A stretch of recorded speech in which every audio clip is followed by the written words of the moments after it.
the beat.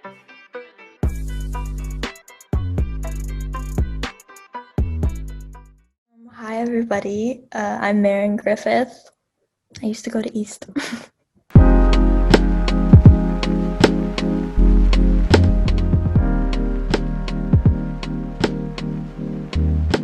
It came very randomly to me. I got a call from Mr. Anderson to come help paint like the Black Lives Matter mural on the side of East. And then Mr. Youngwist was there and he was like, hey, let's walk you to your wall.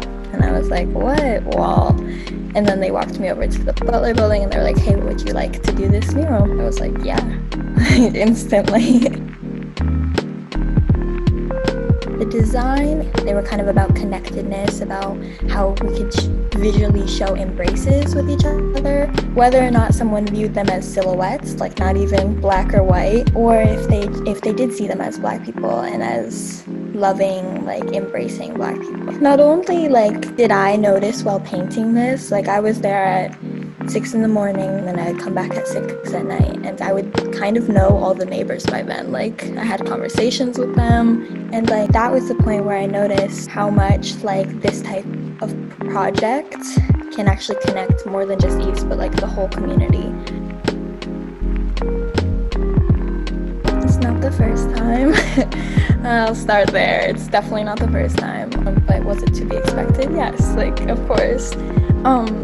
Whether it was like political or not, like I expect plenty of people to tag things. I have a lot of pride in this project. I know where I stand. I know where people who support this movement stand. If my art is creating conversations, like I'm happy with that.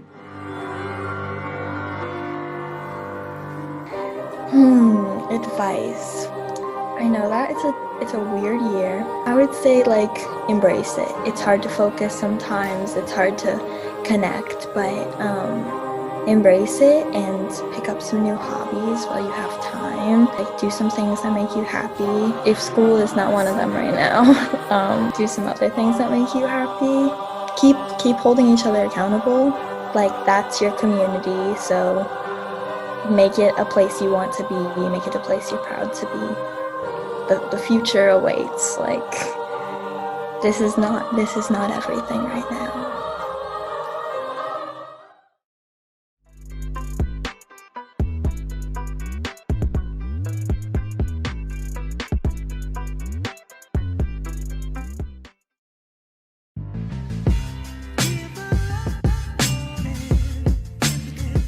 Well, it is so important for young people to vote because millennials, my generation, and Gen Z, your generation, are the largest voting bloc in the entire country. So if we turn out as young people and we vote, it's the best way for us to make sure that we have a seat at the table and the issues that we care about are being heard. So if this is your first time voting, there's a couple of things you want to do. First is you can just Google voter registration in Colorado, and the first link that will pop up, you can check to make sure you're registered to vote, or you can re-register. It's also important to know where you want to drop your ballot off at. And so I would check out votesaveamerica.com, and then you can click on Colorado and it helps you make a plan. With elections coming up, make sure you know where all your local ballot boxes are. We included a link in the description, but just some examples. There's one at the Carla Madison Rec Center by East and the Botanic Gardens by East, and they're also at all your local public libraries. Go vote.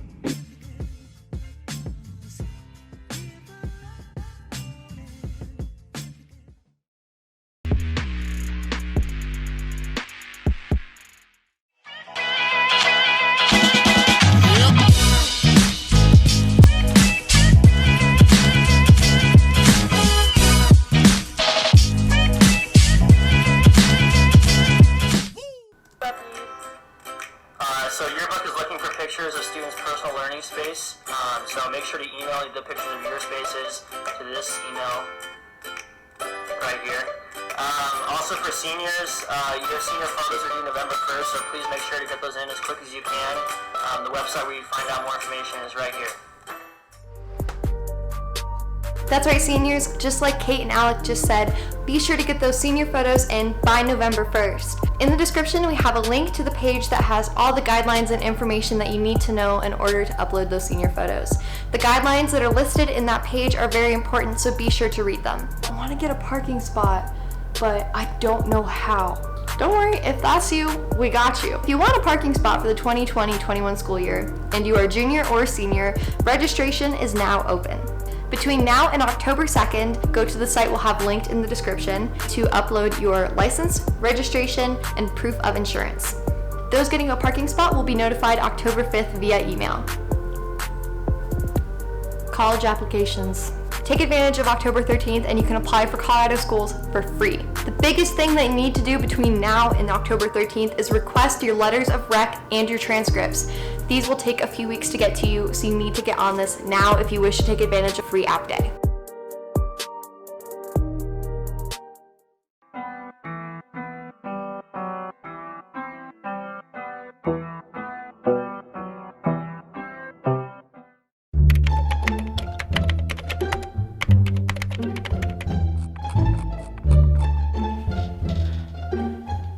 Student. Who, me? Are you having trouble finding resources and information on scholarships? Yeah. Then follow me. So right here is our Schoology page, and there's a couple different places on here where seniors can get access to scholarships. So the first one being right here in our scholarship directory in our virtual classroom. You click on that link, it'll take you to the Denver Scholarship Foundation website, as well as highlighting grade 12 scholarships. And there it's going to pull up a huge list of scholarships, show you the amount, the requirements, what the due date is, and the link to the website. So that's a great place to look for some scholarships. And that's also including a lot of our local scholarships here in the Denver area, so that's a really good one. Oh, okay, that's cool. But what about forms? Is our financial aid resources and planning for the FAFSA and CSS profile. So students click on this folder, and I'll post a link to this soon for seniors to check it out. But this is where we're going to have a lot of different resources explaining the FAFSA and CSS profile.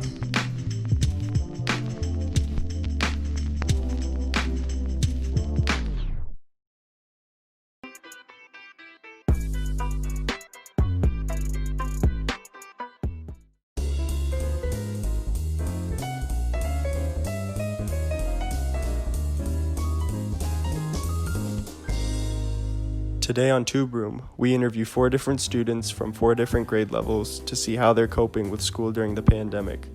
Hi, I'm Fiona. I'm a senior and I'm also head girl. I'm Darius Uvala.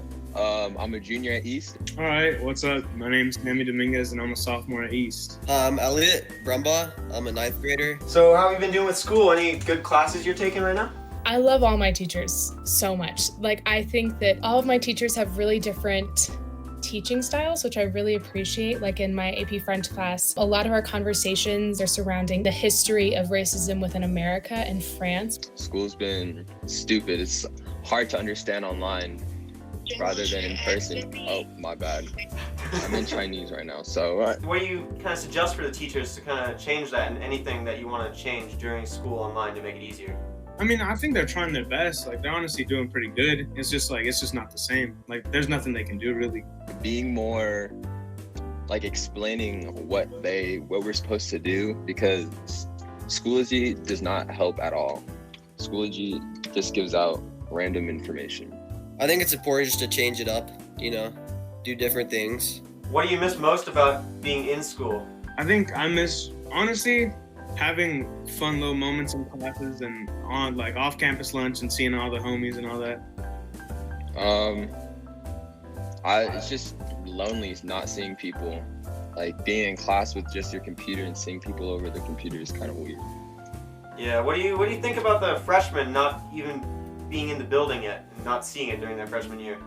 That's gonna be tough. When we do go back, if we do, they're gonna be lost. I hope that they won't feel alone, and hopefully that, they'll have a little more confidence after being on screen and being deprived of real human connection. Do you have any advice for them for when they go back? Don't be afraid to ask for help. Don't be afraid of being uncomfortable. I promise you, being uncomfortable is how you learn. Don't be doing the most. Stay humble. And freshman year is dope.